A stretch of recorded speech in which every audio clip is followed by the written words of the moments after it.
small multi-composite class in Shetland. 11 pupils based from primary 1 through to primary 7. So unlike some of the other schools, we didn't just have the transition group work involved in working with the high school.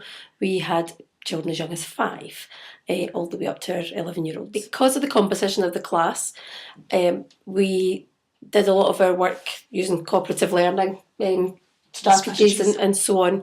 And obviously what you were expecting the children to learn was differentiated by their age group and their personal interest as well. Hello, I'm Katrina. Hi, I'm Jenna. We're going to tell you about forensic cookies. It's learning about investigating crimes and things. Figure out who had stolen the painting from a museum. Got the fingerprints of 4 suspects. And we got hair and blood splatter. Oh yeah. And foot and shoe prints. We went through Glow and we went and chatted with them, and sometimes we talked to them like on the computer. Like in a Glow meet. And did you do any meetings? Quite a few. Okay. What else did you do on Glow? We were talking about everything we learned about, and we went on our own logins. Okay.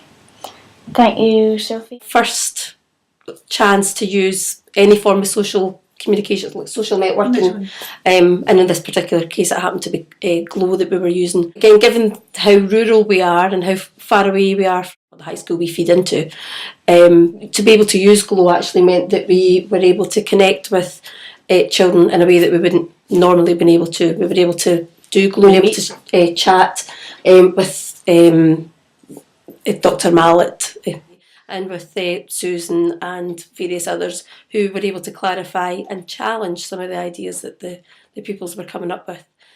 When everybody was really working together and giving each other ideas. And we had 4 suspects' fingerprints, and we had to figure out which one it was. We thought it was number 3, then a few thought it was number 1, then number 3, then number 1. And why was that change? Why did it keep going backwards and forwards? Because people kept on looking at it and really carefully, and there was just one finger, I think it was the middle finger, that just stood out. Okay, Jack, and what are you going to tell us about?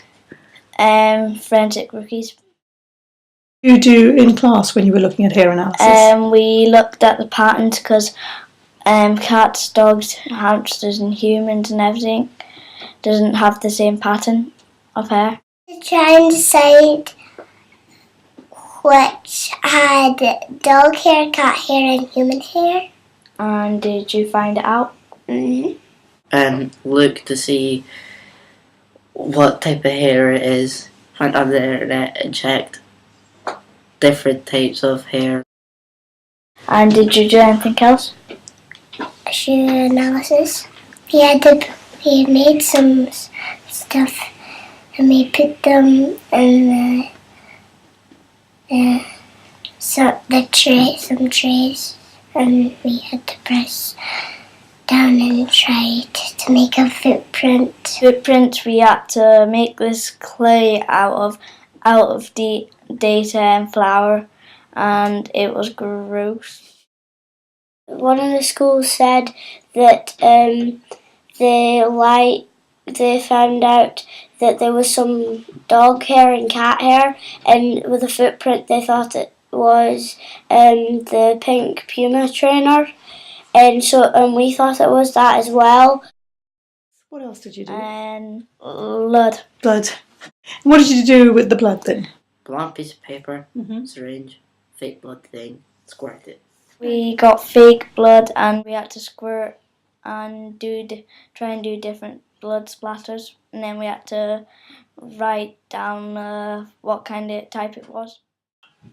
My name is Dylan, and my favourite part of it was probably the criminal interview, because it was funny how they were getting nervous, and Where's your proof? because she was sweaty and she was the only one who had the key, except that she worked there, and that when she was the last one there, then it was gone. It was there when she went in, but when she came out and she came the next morning, it was gone.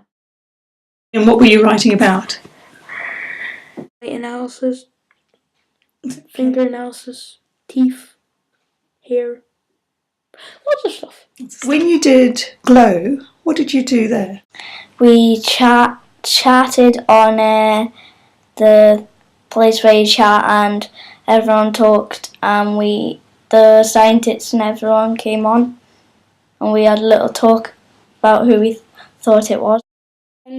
I enjoyed when we got to speak to the other schools about what we have found out.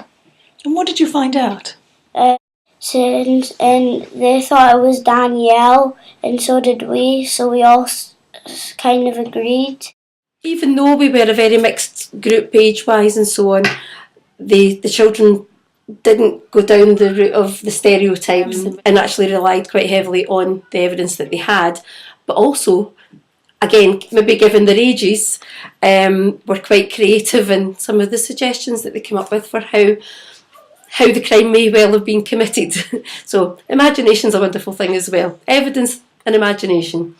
Because the whole style of how we did the teaching of it was as well received as it was by pupils, I would like to do more of my science that way. I kind of do my science that way anyway, but I'd like to do more of it and do it as a, not always with a crime to solve, but something similar.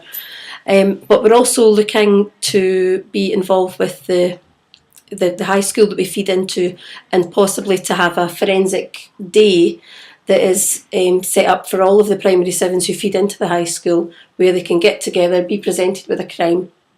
That's all the primary sevens from other schools? All the primary sevens, there's eight primary schools altogether that feed into our local high school. So, and most of them are actually very small. This particular year we're talking about 28 pupils who move on to Bray High. And if numbers are similar next year, you're still talking maybe about 30 pupils. So to get them from all the outlying schools, where they're maybe only in peer groups of 3 or 4 at each stage, in some cases there might only be 1 pupil at that particular stage.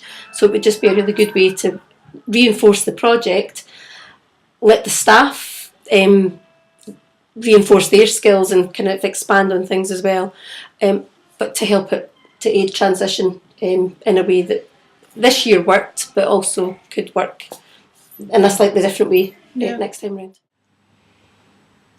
We'd have fingerprints, foot analysis, blood splatter, hair analysis. And what did you all learn from this project? A lot more about investigating and like fingerprints and things and hair and everything about it. Okay. And what did you think about this project? Fun. Why? It was different to our normal project. And did you enjoy this project? Yeah. Why did you enjoy it? Because it was fun and it was real and there were real crimes. Okay. What did you think about this project overall? I thought it was good and I liked it. Why? Well, there was all this new equipment that we got to use, and there was a lot of stuff that I hadn't known about before, like fingerprints and the microscope and stuff like that. And I liked typing back to everybody else from Bray and all the other schools. It was fun, it was never boring, and I think we should carry on with it for another 4 years.